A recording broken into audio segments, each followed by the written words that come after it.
Kalau kita bicara ya mengenai market cap, market cap itu selalu ya setara dengan yang pertama harga dikalikan supply.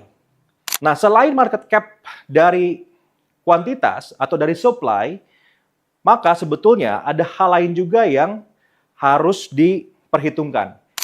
Juga histori. Apakah historikalnya secara bisnis lebih baik sekarang dibandingkan masa lalu? Nah, kalau kita sekarang masukkan ini ke dalam formulasi kita yang pertama, nah ini pelajaran nih. Maka ya payoff dari Bitcoin itu adalah sama dengan delta V ya dikalikan delta TI. Nah, satu lagi elemen dari ekonomi digital yang juga sangat penting yaitu adalah yang disebut dengan teori jaringan ya dari Mitkoff yang kurang lebih memberikan kuantifikasi atau memberikan valuasi pada jaringan. Jangan lupa, ekonomi digital itu pasti berjalan di atas jaringan. Berapa banyak subscribers-nya, lalu bagaimana satu subscribers dengan subscribers yang lain saling berinteraksi, dan seterusnya. Jadi, jaringan ini menjadi satu nilai yang penting dalam ekonomi digital. Menurut Mitkoff, jaringan itu kalau dinilai sama dengan jumlah jaringannya dikuadratkan.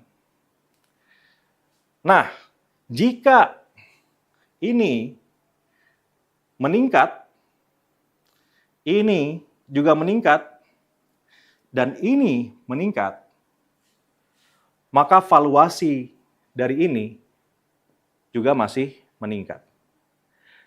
Kapan valuasi dari Bitcoin ini akan turun? Pertama ketika market cap-nya turun, lalu kepercayaannya turun, dan juga jaringannya turun. Artinya kalau kita refleksikan, pengguna Bitcoin berkurang misalnya. Kepercayaan pada Bitcoin berkurang. Entah karena perang misalnya, ya bisa jadi seperti itu, atau tiba-tiba ada satu konspirasi yang membuat semua server Bitcoin tiba-tiba down gitu. Nah, ini bisa jadi negatif ya. Dan juga market cap-nya turun, yaitu P hari ini lebih kecil dibandingkan P kemarin. Nah, menjadi turun juga. Nah, ini akan membuat payoff dari Bitcoin menjadi negatif.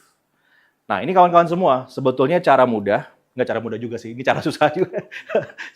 Cara yang sebetulnya paling bisa kita gunakan untuk mendekati perhitungan di aset-aset ekonomi digital. Nah, mudah-mudahan ini bisa menjadi salah satu gambaran tentang bagaimana kita bisa mempercayai ya pentingnya memahami ekonomi digital. Karena kalau misalnya kita mulai masuk ke sini kawan-kawan semua, kita bisa mulai menghitung dampak dari digitalisasi pada produksi. Lebih jauh lagi bahkan, dampak digitalisasi dari atau kepada GDP. Saat ini, GDP kita itu masih belum menghitung dampak dari digitalisasi, karena variabelnya nggak ada. Ya, yang ada, ya kalau kita bicara GDP itu kan, GDP itu adalah konsumsi tambah government spending tambah I tambah X kurang M. Nah, di manakah kita memasukkan transformasi digital atau ekonomi digital dalam persamaan ini? Sulit, kecuali dengan asumsi bahwa ya, digitalisasi itu misalnya ya membuat ekspor menjadi lebih meningkat karena volume produksinya meningkat, atau membuat importnya berkurang karena kita ada efisiensi, atau government spending menjadi turun karena adanya efisiensi, dan seterusnya. Baru kemudian bisa berpengaruh pada GDP. Tapi sebetulnya kita sama-sama ketahui bahwa ekonomi digital dampaknya lebih daripada hanya sekedar memberikan impact pada produksi.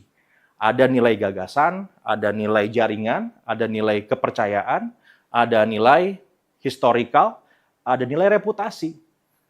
Inilah yang juga harus dihitung atau dibebankan ya ke dalam apapun nanti namanya formulasi baru menghitung pertumbuhan ekonomi suatu negara.